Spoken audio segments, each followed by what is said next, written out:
Have you ever stopped to wonder why you find yourself alone more often than not? Perhaps it's a question that hasn't crossed your mind. Or maybe it's something you've actively avoided confronting. But what if, just maybe, the reason behind your solitude lies in something as simple, yet profound, as your own cruelty?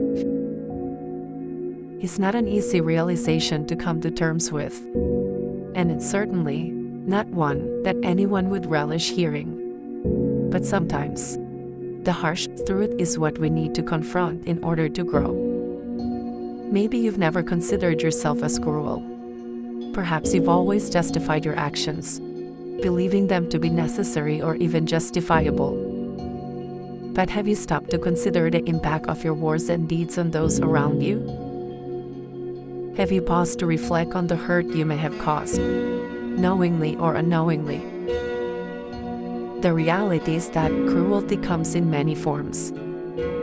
It can be overt, manifesting in harsh words and deliberate actions aimed at inflicting pain. Or it can be subtle, lurking beneath the surface, in passive-aggressive remarks, or a lack of empathy towards others' feelings. Perhaps you push people away with your sharp tongue, or callous indifference. Maybe you burn bridges with your inability to see beyond your own needs and desires.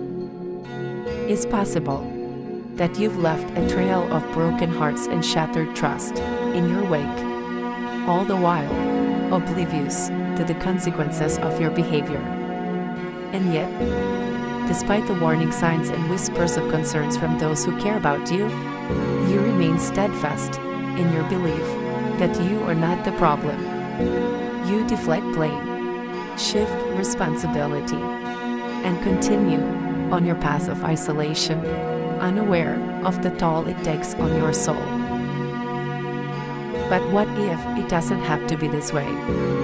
What if you could break free from the cycle of cruelty and loneliness that has ensnared you for so long?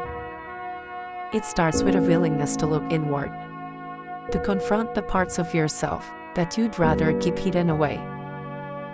Maybe it's time to acknowledge that your actions have consequences, and that the pain you inflict on others reverberates far beyond the momentary satisfaction it may bring.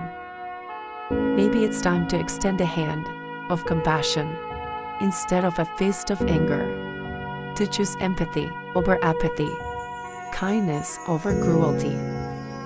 Perhaps, just perhaps, by recognizing the role that cruelty plays in your solitude, you can begin to make the changes necessary to break free from its grip.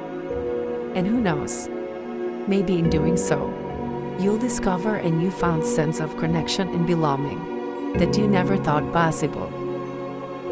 So maybe someone does need to tell you this. Maybe you are cruel, and maybe that's why you are alone. But it's not too late to change course, to choose a different path, one guided by kindness, compassion, and love. The choice is yours.